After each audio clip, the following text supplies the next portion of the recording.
kurang bareng-bareng nih, anak-anak dan bapak-bapak, ibu-ibu semuanya ya. Bapak ibu semuanya dan anak-anak yang ada di sini, selamat siang semuanya. Apa kabar? Oke ya. Sebelum kita mendengarkan Pak Emil Salim, ada pengantar dari Mr. Taufik ya. Oke, siapa di antara kalian yang tahu negara Dubai, Uni Emirat Arab? Ada yang tahu? Ada yang tahu? Angkat tangan, ada yang tahu? Oke, good ya. Kalau kita ke Dubai, itu penerbangannya 8 jam. Dari Jakarta ke arah barat laut. Kira-kira begini posisinya nih ya. Dari Jakarta terbang ke Dubai ya. 12. Ada apa di Dubai ya? Persis di tanggal 12 Desember. Pekan lalu ada konferensi di konferensi PBB di Dubai yang dikenal dengan sebutan COP28 ya, Conference of the Parties 28. Itu negara-negara yang ada di seluruh dunia. Ada hampir 200 negara berkumpul di Dubai untuk berdiskusi. Ini makin panas. Kalian merasakan itu? Bumi kita makin panas.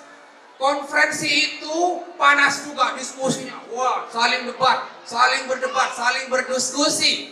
Menghasilkan 5 kesepakatan. Menghasilkan berapa kesepakatan? 5 kesepakatan COP28. Salah satunya adalah pengurangan produksi dan penggunaan energi fosil. Jadi semua bersepakat negara-negara ini, penggunaan bahan bakar minyak bumi, penggunaan batu bara, dan energi fosil lainnya harus dikurangi. Efeknya apa buat kita, Mr. Taufik? Jadi kendaraan-kendaraan kita nanti tahun 2050 tidak boleh ada lagi yang pakai energi fosil. Semua harus berpindah ke green energy. Apa saja itu green energy? Energi matahari, apalagi? Energi angin, biomasa, energi dari angin, air, geothermal ya. Nah, itu bagian dari kita semua untuk bersiap menuju green energy. Jadi nanti tidak ada beli bensin, pertalite nggak ada, pertamax tidak ada. Semua itu harus dikurangi. Kita harus bersiap-siap itu ya. Nah, bagian dari persiapan itu, persiapan menuju green energy, kita akan mendengarkan tutur dan pesan dari Profesor Haji Emil Salim PhD ya, tokoh lingkungan hidup. Kita berikan tepuk tangan buat Bapak Emil Salim. Tepuk tangan semuanya. Baik anak-anakku semuanya, Bapak Ibu yang kami hormati, sekali lagi berikan tepuk tangan buat Profesor Haji Emil Salim MA PhD. Anak-anak, Bapak, kami siap untuk mendengarkan pesan dan tutur dari Prof. Emil. Namun sebelumnya kami sampaikan, anak-anakku semuanya, Bapak Ibu hadirin semuanya, Bapak Profesor Haji Emil Salim MA PhD, tokoh intelektual bidang lingkungan hidup.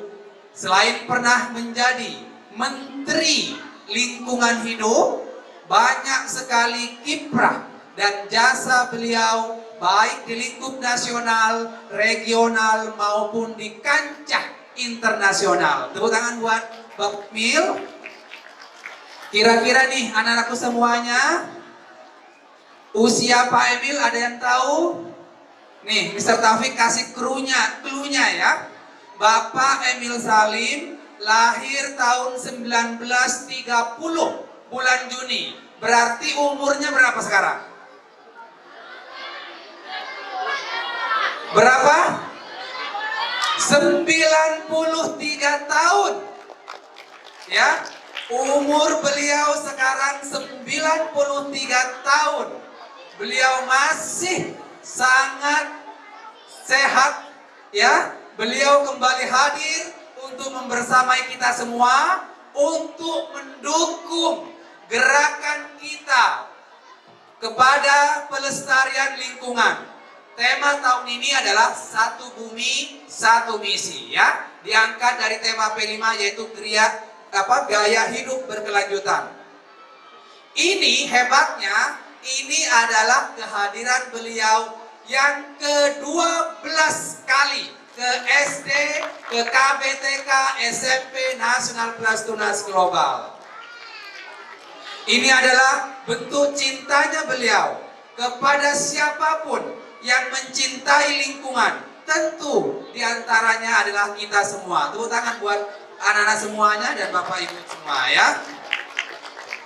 Mari kita simak dengan cermat tutur dan pesan beliau, ya. Mari jadikan kehadiran beliau dan tutur beliau menjadi energi kita semua, ya. Menjadi energi kalian untuk menjadi pejuang lingkungan. Siap? Are you ready? Oke, ya, baik. Bapak Emil, silakan Bapak. Assalamualaikum warahmatullahi wabarakatuh. Waalaikumsalam warahmatullahi wabarakatuh. Anak-anakku sekalian, Bapak Ibu hadirin yang berbahagia. Tahun 2009 datang seorang utusan dari perguruan ini meminta supaya saya bisa hadir dalam pertemuan tahunan yang diselenggarakan oleh perguruan ini. Yang menarik waktu itu 2009 adalah bahwa yang meminta adalah dari sekolah kota kecil yang 2009 belum banyak orang ketahui. Lalu hal kedua yang menarik, perguruan itu terdiri dari taman kanak-kanak sampai ke SD dan SMP.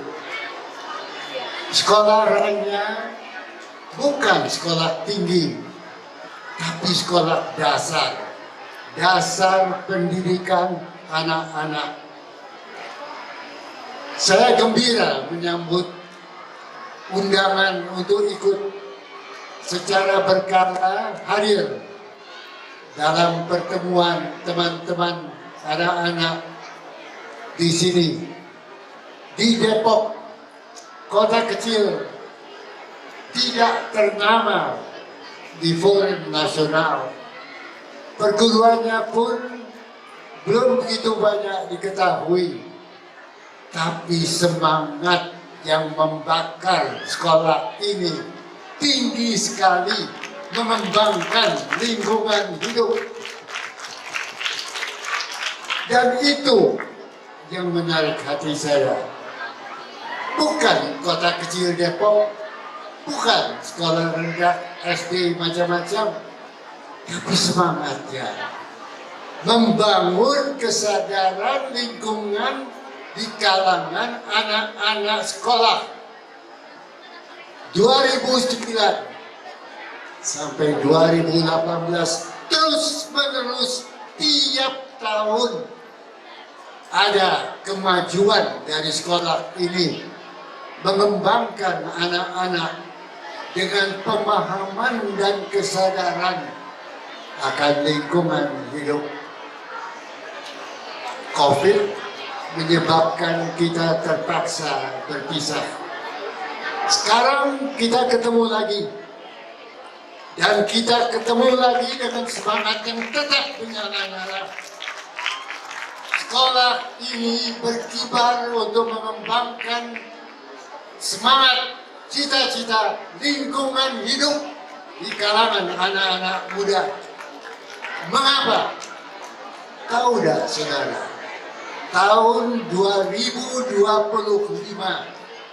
hingga 2045, 20 tahun akan datang ini, Indonesia akan mengalami tingkat usia muda anak-anak di atas 10 tahun yang menjadi mayoritas penduduk Indonesia.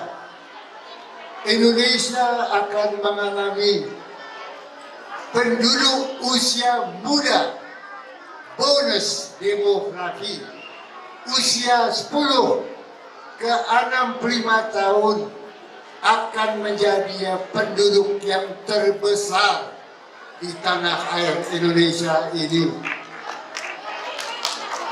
Jika anak-anak muda ini yang menjadi mayoritas jumlah terbesar dari penduduk Indonesia 2025, 2045,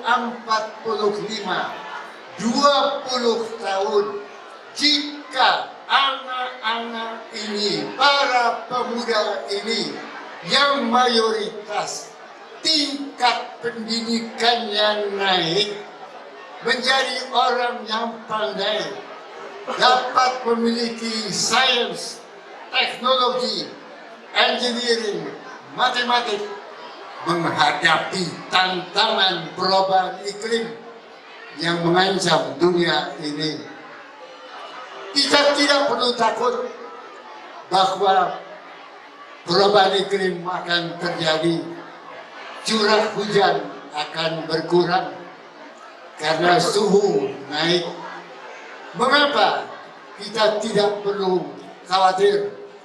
Karena otak anak muda kita sekarang bisa mengatasi ancaman perubahan iklim di masa datang. Iklim bisa semakin panas, curah hujan bisa berkurang, lautan akibat cairnya es kutub utara, lautan akan naik, bisa naik. Tetapi Indonesia, tanah air kepulauan Sabang Merauke, Indonesia tanah yang subur, Indonesia yang rakyatnya masih muda, tetap harus bisa bertahan menghadapi ancaman perubahan iklim. Dan itu mengendaki ilmu, sains, teknologi, pengetahuan yang diemban atas dasar pelestarian lingkungan hidup. Sekolah ini dari 2009 telah mendidik anak-anaknya untuk berwawasan lingkungan. Kita punya banyak SD, kita punya banyak TK, tetapi TK, SD yang berikat, berjuang, menegakkan lingkungan hidup, saya temukan adalah di Depok ini. Dengan semangat ini, anak-anak didik yang sekarang umur 10-15 tahun, jika keadaan nanti kita hadapi 2045, jika iklim menjadi semakin panas, jika keadaan lingkungan mengalami ancaman, Indonesia tetap bisa lestari. Karena putra-putra Depok, putra-putra anak kita ini yang terdidik, yang paham lingkungan, tegak berdiri, memimpin tanah air Indonesia ini keluar dari krisis lingkungan. Jadi, kita mendirikan sekolah pendidikan sejak 2009, berpedomankan menegakkan semangat kesadaran lingkungan hidup. Tamat keselamatan putra-putra dari sekolah inilah yang menjadi tumpuan dari kehadiran bangsa kita untuk bisa mengatasi perubahan iklim, bisa mengatasi muka laut naik, bisa menghadapi curah hujan berkurang. Indonesia tetap akan lestari karena dipimpin oleh anak-anak muda tamatan sekolah ini tahun 2009 penuh dengan semangat lingkungan hidup. Ini saudara sekalian maksud dari pertemuan yang kita adakan tiap tahun di sekolah ini. Kita canangkan kepada masyarakat pendidikan di seluruh tanah air. Kita di Depok tiap tahun memperingati cara pendidikan yang mengangkat kesadaran pemahaman ilmu dalam mengatasi tantangan lingkungan. Dengan tamatan anak-anak sekolah ini, apapun yang akan terjadi, bonus demografi, penduduk bertambah, namun dengan jiwa semangat ilmu pengetahuan yang ditanam di sekolah ini, saya percaya 2045 100 tahun Indonesia merdeka, Indonesia tegar berdiri, tegak di atas krisis-krisis lingkungan dan dipelopori oleh para tamatan-tamatan sekolah ini. Contoh bahwa ilmu bisa tumbuh berkembang dengan semangat jiwa membangun lingkungan hidup.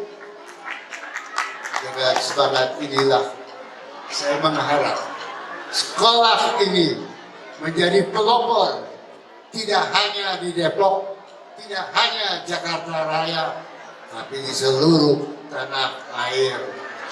Sehingga kalau orang melihat tahun 2045 100 tahun merdeka, akan kita lihat di barisan pemimpin-pemimpin Indonesia yang memimpin Indonesia 2045, tokoh-tokoh tamatan sekolah ini mengembangkan lingkungan hidup, menyelamatkan Indonesia tegar berdiri 100 tahun merdeka, sejahtera, makmur, jaya, bebas dari ancaman lingkungan hidup.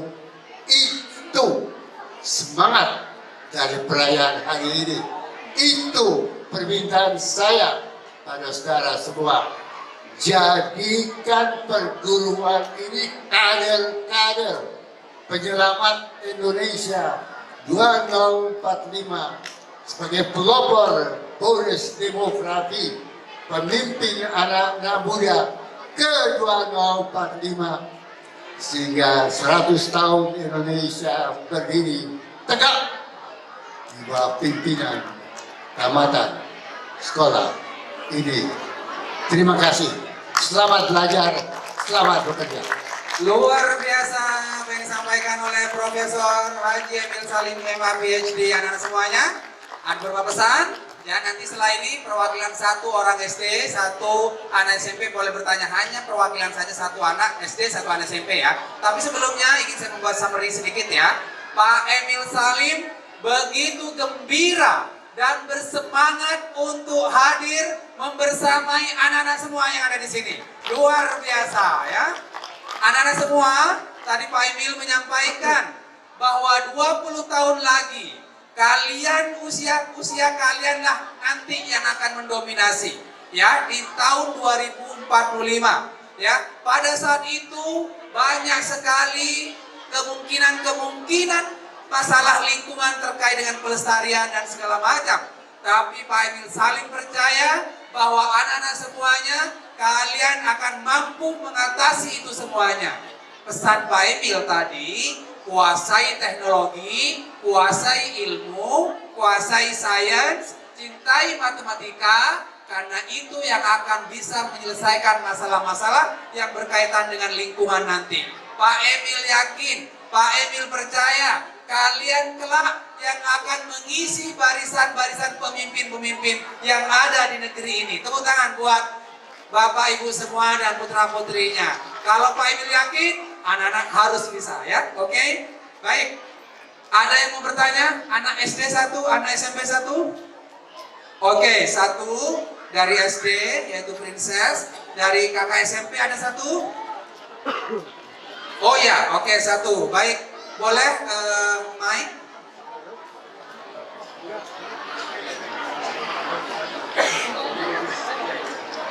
Oke, boleh silakan sini. Sini Princess.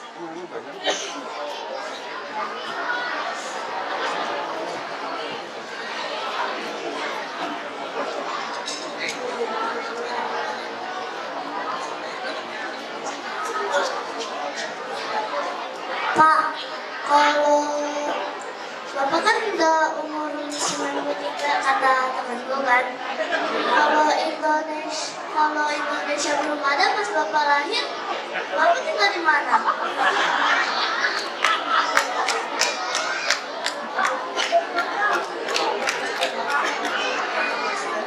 Ya, harusnya Indonesia ada. Oke, tepuk tangan buat Princess dari SD. Silakan kembali ke tempatnya.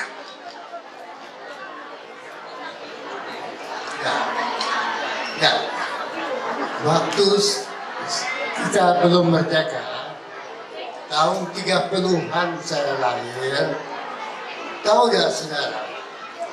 Saya tinggal di Banjarmasin, Kalimantan Selatan, bersama orang tua.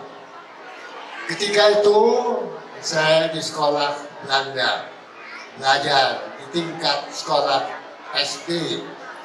Belajar kita seperti biasa, anak-anak saya di tengah-tengah anak-anak Belanda. Kami main kasti, main dalam pertandingan kami menang, kelas kami menang. Saya pemimpin kasti ya, kasti permainan kasti itu. Karena menang, maka kami ingin merayakannya di satu tempat hiburan namanya Société de Kapel di Banjarmasin dekat sekolah. Semua anak masuk ke sekolah, ke tempat pertemuan itu untuk merayakan kemenangan permainan kasti. Saya pun ikut ditarik masuk. Semua masuk ke dalam Société. Hanya saya ditahan di pintu masuk, tidak boleh masuk. Dan ditanya mengapa saya tidak boleh masuk, ada papan pengumuman verboden Tuhan, dilarang masuk for honden and inlanders, untuk anjing dan pribumi. Maka saya dianggap sama dengan anjing karena kulit saya coklat, sawo matang, tidak sama dengan teman-teman yang kulit putih. Karena itu saya dianggap inlander, orang pribumi, tidak boleh masuk. Waktu itu saya baru tahu ketika mengadu kepada ayah, mengapa saya sebagai manusia yang bersahabat dengan teman-teman Belanda, kenapa saya tidak boleh masuk karena kulit saya coklat, Belanda putih, mengapa dibedakan? Ayah baru menjelaskan bahwa kita, kata ayah, adalah putra tanah air yang dijajah Belanda. Kita di tahun 30-an tidak punya tanah air karena dijajah Belanda. Dari sana, saudara sekalian, ayah berkata, kulit kita bisa coklat sawo matang, berbeda dengan kulit putih Belanda. Tapi otak kita tidak kurang dari otak orang-orang lain. Kau belajar terus, tunjukkan ke Belanda itu bahwa otak kau lebih unggul dari mereka. Dan itu mendorong saya untuk terus belajar dan menunjukkan kepada dunia kulit putih bahwa kulit sawo matang ini kulitnya bisa sawo matang, otaknya tidak kurang dari kaum mereka yang berkulit putih. Oke, ya. Itu Semangat ini, luar biasa. semangat ini yang saya harap. Saudara anak-anak muda, belajar, belajar, belajar.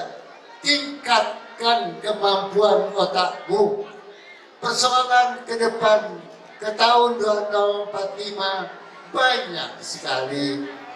Perubahan iklim, curah hujan kurang, teknologi harus kita kembangkan untuk merubah air laut dari air minum, menjadikan udara, air, menyelamatkan pangan. Ilmu harus kita kembangkan. Karena itu anak-anakku, otakmu harus kau kembangkan. Tunjukkan pada dunia bahwa otak dari sekolah SD ini, sekolah ini unggul untuk menyelamatkan tanah air kita dari ancaman masa depan. Oke, luar biasa. Dari pertanyaan sederhana, Ananda Princess, ini jawaban Bapak luar biasa. Yang luar biasa lagi, ingatan beliau juga sangat luar biasa. Itu waktu zaman belum merdeka. Indonesia belum merdeka, ada sejarah historis beliau dilarang sekolah. Dulu tidak boleh sekolah kalau kulitnya gelap, tidak boleh sekolah. Ya, nggak boleh sekolah.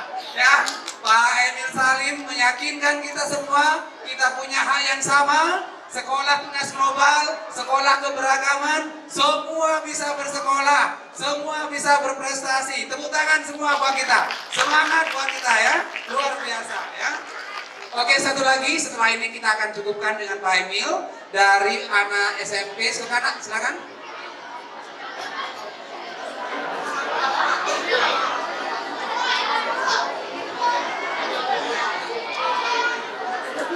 Assalamualaikum warahmatullahi wabarakatuh. Perkenalkan, nama saya Atala dari Sunan Kudus. Saya memiliki dua pertanyaan. Pertanyaan pertama adalah sikap atau hal apa lagi yang kita harus tanamkan pada diri kita demi kelestarian lingkungan ke depannya. Selain nilai-nilai menguasai pengetahuan dan teknologi. Yang kedua adalah apa masalah yang Bapak takuti Bapak takuti akan terjadi pada Indonesia. Terima kasih. Oke, Atala, pertanyaannya bagus sekali dari anak SMP.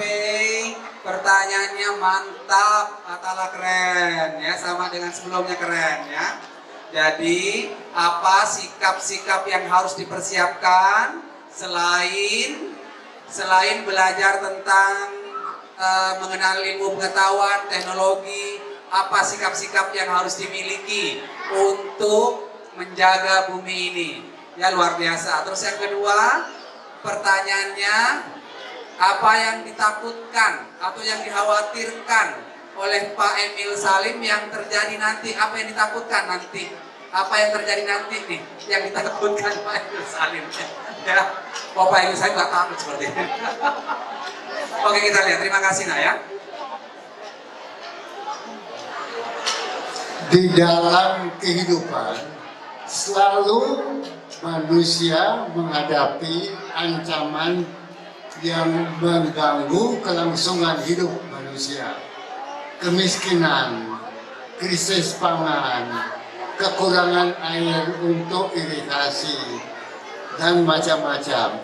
Manusia hidup selalu menghadapi kesulitan. Ada saja padi, sawah, kurang air. Ada kemudian curah hujan kurang. Ada panas terik, petani tidak bisa kerja, macam-macam. Di dalam hidup tidak ada jalan lurus, yang ada tantangan hidup. Maka sikap anak-anak mengembangkan kemampuan diri kau. Manusia diberikan Tuhan otak, akal, pikiran, tenaga, jiwa, semangat, hasrat untuk bertahan. Tuhan berikan itu pada semua kita. Kewajiban kita mengembangkan otak yang diberikan Tuhan. Kembangkan setinggi-tinggi mungkin. Belajar sampai ke batas-batas kau bisa belajar. Tuhan memberikan kita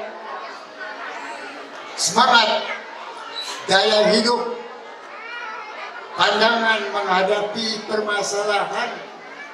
Tuhan tidak memberikan kita jalan yang gampang, mudah. Tetapi semangat yang diberikan Tuhan agar kita bisa mengatasi kesulitan. Jadi anak-anak, semangat kau sekarang dalam usia belajar. Kembangkan apa yang diberikan Tuhan padamu. Otak, akal, pikiran, semangat, jiwa, dan ketangguhan menghadapi kesulitan.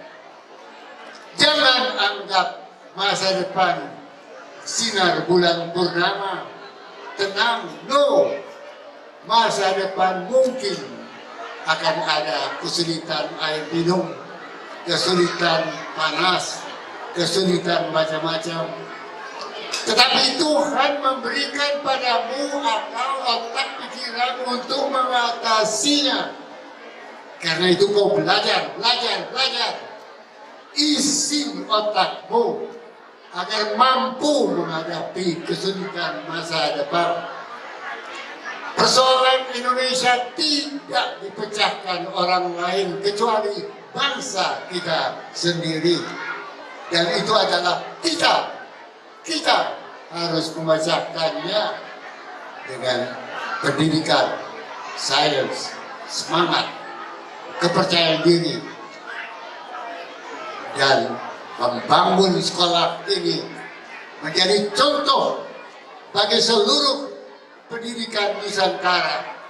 Jika ingin menangkap semangat berjuang menghadapi masa depan, pergi ke Depok, ke sekolah ini.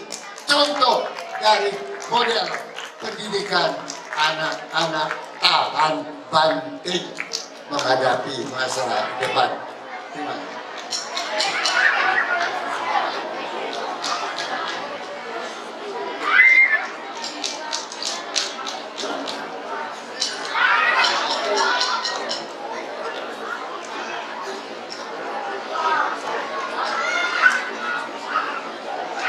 Ya. 2045 100 tahun Indonesia merdeka memerlukan tenaga maju, otak, akal, ilmuwan, inteligensi negara maju. Indonesia sekarang dari 80 negara yang ikut di dalam penilaian kualitas pendidikan sekolah di dunia ini. Nomor 1 adalah RRT, nomor 2 adalah Singapura, nomor 64 adalah Indonesia, jauh di bawah. Maka yang saya khawatirkan, Jangan anak muda kita yang sekarang tingkat pendidikannya nomor 64 dari 80 negara berada di bawah. Jangan 2045, jangan 20 yang akan datang ini tetap di bawah, harus naik. Kalau Singapura bisa menjadi nomor 2, mengapa Indonesia tidak bisa? Jadi yang saya khawatirkan, jangan pendidikan dikorbankan untuk macam-macam hal. Dan dana anggaran untuk pendidikan diabaikan untuk keperluan yang lain-lain. Utamakan human resource development, pengembangan manusia.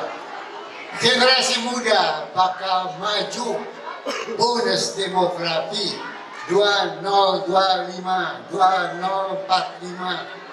Didik anak yang tambah banyak ini, beri pendidikan yang baik, perbanyak guru-guru, perbanyak fasilitas pendidikan, jadikan generasi muda Indonesia ini menyaingi Singapura menjadi nomor 1, dan dengan kualitas pendidikan anak muda.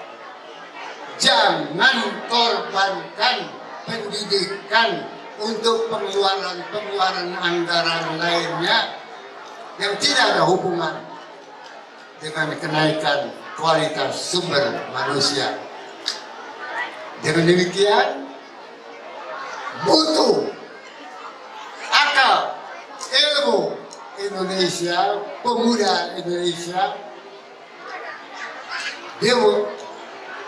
bonus demografi Indonesia bisa naik, dan dengan kenaikan itu meningkatkan kesejahteraan bangsa. Baik, demikian jawaban yang luar biasa dari Pak Emil Salim. Jadi selain yang tadi, maksimalkan kemampuan kita, potensi kita, otak kita, maksimalkan. Kita jangan kalah dengan negara-negara karena posisi kita masih sangat rendah ya. Untuk di tingkat global, tingkat pendidikan kita masih sangat rendah, dan itu yang sekaligus menjadi kekhawatiran dan kecemasan dari Pak Profesor Emil Salim. Namun beliau di tengah di kecemasannya tadi memunculkan semangat, memotivasi kita semua bahwa kalau mereka bisa, kita juga pasti bisa. Tepuk tangan sekali lagi buat Profesor Haji Emil Salim, MA PhD.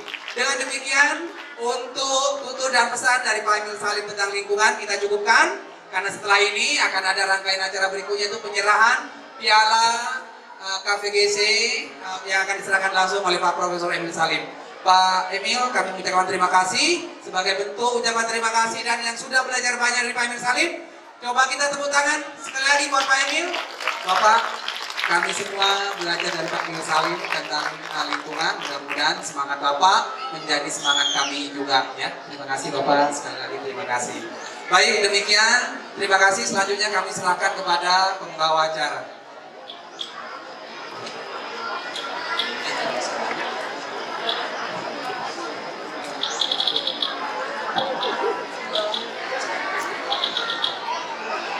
Baik, terima kasih kepada Profesor Dr. Emil Salim atas pemaparan yang sangat edukatif sekali untuk anak-anak tercinta Sekolah Nasional Plus Tunas Global.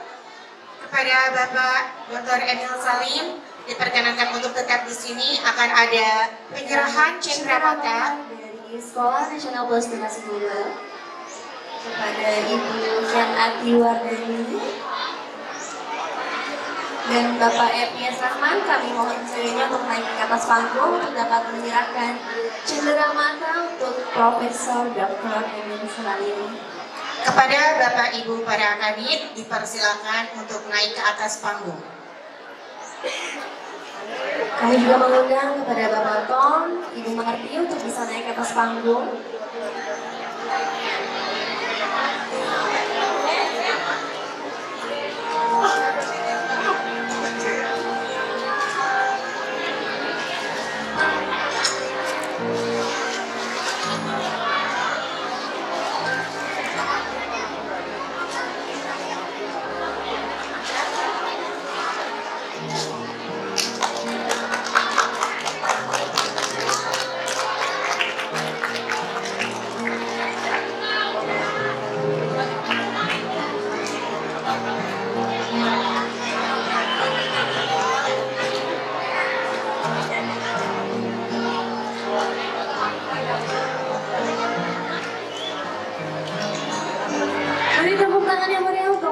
Dr. Emil Salim atas kesediaannya meluangkan waktu berbagi inspirasi dan edukasi untuk teman-teman di Sekolah Nasional Plus Tunas Global.